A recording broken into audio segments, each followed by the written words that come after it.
That was a composition in Rag Yaman and in Teental, and this composition is really part of the compilation called Kramik Pustak Mala, a celebrated series of books by Pandit Vishnu Narayan Bhatkhande. Now this composition addresses Lord Ganesha, right? He Ganaraja, Maharaja, Gajanana, Vidya, Jagadisha. The composition addresses Lord Ganesha as the Lord of Vidya, that is learning, and of the world. And then in the next part of the song, if you had noticed, it says Gaum Bajaum Ragaru Ragini Putra Vadhusana Chattisa. So here this Raga Ragini, it's the meaning of the text is that I will sing, of course with his grace, Raga and Ragini and their sons and the daughters-in-law. Now this is a very Raga Ragini Paddhati, Raga Ragini system of classification was very is found in many of the medieval texts of music. That is, Raga are male and Raginis are female. So basically families of Raga and Raginis were created. So the head of the family would be the Raga, and the Raga would have 5 or 6 Raginis, and then there would be sons and maybe daughters-in-law, even maids in attendance. So this is a very quaint, to the modern mind at least, it's a very quaint classification system. But that was very, very widely prevalent in the medieval texts. It held its ground from nearly 15th, 16th century to the 19th century. As a classification system, the Raga Ragini Paddhati is quite obsolete. Nobody uses it. But it is not only of historical interest, but also it is of significance. It is significant because the world of Raga Ragini is also the world of ragas who are given personalities, literally iconographic personalities. It is a world where ragas were supposed to have a devatamaya swarupa, that is a deific, a transcendent form. They have melodic form, of course, in terms of the swaras and the various rules, grammar, but there was also a devatamaya, that is a transcendent form. And it is also, Raga Ragini world is also the world of Ragamala paintings. These paintings seek to depict ragas and raginis. So, being such a fascinating period at that time and such fascinating ideas, Raga Ragini cannot be dismissed, and it's well worth a look, and which is what we will do in this lesson. So, the first text to refer to male and female ragas in Hindustani music is a late 16th or early 17th century by Pundarika Vithala, Ragamala and Nartana Nirnaya. These are two texts, important texts. They describe 6 ragas emanating from the 5 faces of Shiva. Lord Shiva is supposed to have 5 faces, and the 6th raga emanates from the face of his consort Girija. And then each of these ragas has 5 or 6, as I said, depending. There are differing numbers in the various texts. Not only with respect, so there is a great deal of difference amongst in the various texts about this Raga Ragini system, beginning from the number, of course, how many ragas are there, how many raginis are there, whether a raga is a raga or a ragini, and a ragini is associated with which raga, and so on, whether they have sons. Some texts talk about sons, some texts talk about daughters-in-law as well, and so on. So there is great divergence here. And here you have one such schema of Raga Ragini. So, interestingly, the main ragas were associated with the 6 seasons. So, you have 6 ragas. In Indian Sanskrit traditions, we speak about 6 Shadritu, right? 6 seasons, and we have 6 ragas corresponding to each of the season. So, as a classification system, it exercised considerable hold on the writers of the 16th to 19th centuries, but we also find Mela system, the Mela Padhati also promulgated simultaneously. These texts talk about Raga Ragini Padhati and also of Melas. But the problem is it's hard to discern any principle on the basis of which this Raga Ragini classification was undertaken. Why is something a raga? Why is a raga not a ragini? Why is a particular ragini a consort of one raga, not another raga, and so on. So, as I said, today the system is not used at all, and even the word ragini is very rarely used in music. Ragini is actually a very popular name for girls, but Ragini is rarely prefixed to any raga. So, even though we have, for instance, Bhairavi, very popular raga, we still talk about Rag Bhairavi, though in tradition it is Ragini Bhairavi. Again, you have Ragini Gauri and so on. But today we only speak of ragas. So, even the word Ragini is obsolete. But as I said, the Raga Ragini system is a significant chapter in the evolution of this music, because it also, that world also includes enchanting ideas and practices such as the Devatamaya Rupa of the Raga, or the deified form of ragas, Raga Dhyana Shloka, that is verses that are meant to meditate upon the form of the raga, and Ragamala paintings. Now, Devatamaya Rupa, that is the transcendent or the deific form of the raga, is a term that is first found in Raga Vibodha of Somanatha, which I have referred to earlier. This is early 17th century.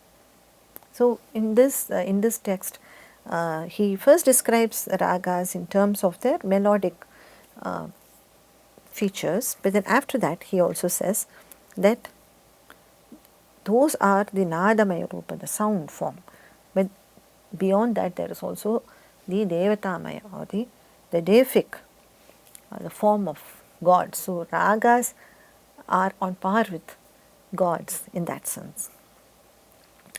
The ragas are conceived as having a divine form who might grace. The ragas might grace a performer. When you're performing, we do look to the grace of ragas. So, in that sense, even today, the idea that raga is not something that you can evoke at your whim, but there is always the element of uncertainty, and we speak of it as the grace of the Raga Devata, whether or not he or she wants to manifest themselves. So, that idea continues in practice today. And this Devata Maya Rupa of various ragas are described in these texts, and they include many features such as the complexion or the color of the god. So, it could be white or it could be red, and the dress or the costume, the kind of weapons that they hold, and other details. And you have to contemplate upon this form in order to perform the raga. And you have Raga Dhyana Shlokas, which are aids to this contemplation. So you have Raga Ragini,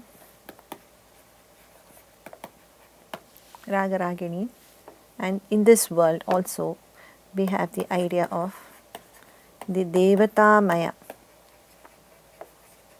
Rupa of Ragas. That is the deified form, or you can say transcendent form of ragas. That is, they transcend the mere sound aspect of the raga. And these Devatamaya Rupa, they have iconography attributed to them, and to contemplate on them you have Raga Dhyana Shlokas.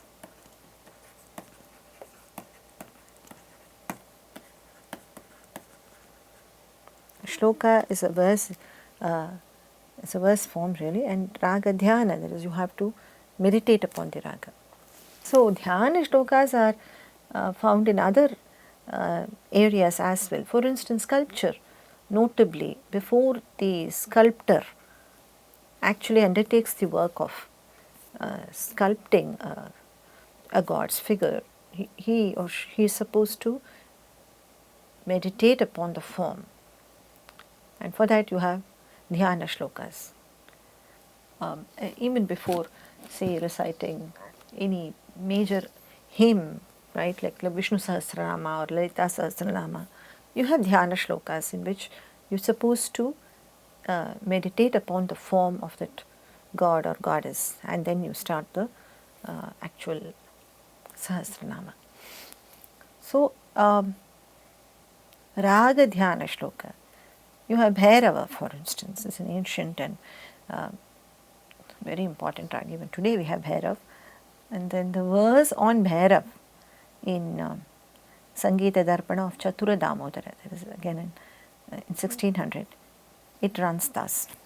Gangadhara, who bears the Ganga, the crescent moon, and the third eye on the forehead, one whose body is decorated by snakes and hide of the elephant, one whose hands shine with the trident, one who wears the bodies of human beings, whose complexion is white.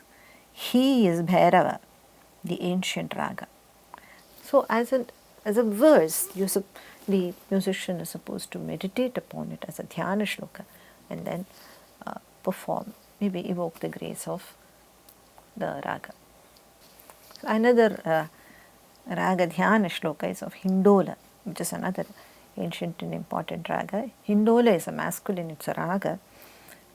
His gaura in complexion, that is, is fair, dressed in yellow clothes, sporting on a swing in a flower garden, surrounded by women, and wears a crown, wristlets, and strings of pearls. He moves about in the mornings of the spring season. And this raga is born of the Vamadeva phase of Lord Shiva. So Hindola is associated with spring season, and that is also included in the Raga Dhyana Shloka. Now, Ragamala painting, it's another fascinating chapter in this musical tradition. Ragamala.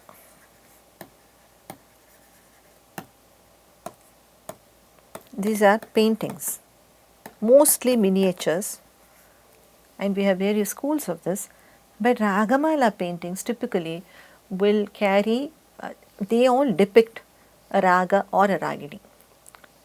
So you will have a ragini todi, in which typically there is a woman singing alone in a forest with a veena in hand and maybe a deer with her. So that is a typical imagery for ragini todi. Hindol or something, as was described, it would be a male sitting on a swing, surrounded in spring, surrounded by, maybe with his consort and surrounded by attendants and so on. So Ragamala paintings depict ragas and raginis, and they have inscribed upon them the Raga Dhyana Shloka of that particular raga that they are depicting. So, as I said, so see, Raga Ragini as a system of classification is, as I said, not relevant anymore, but these ideas of Raga Dhyana, of Raga having a personality, of Raga having a transcendent form, which is really not at the beck and command of even the most accomplished musician, but a Raga, has to bestow grace and descent. These ideas that really belong to the same world as Raga Ragini. And of course, we have this beautiful world of Ragamala paintings. So all these other aspects of that world of Raga Ragini make it hard for us to dismiss Raga Ragini. So, though as a classification system, Raga Ragini Paddhati is not relevant, but still its world has also given us some enduring ideas that continue to inform today's performance world of Hindustani music.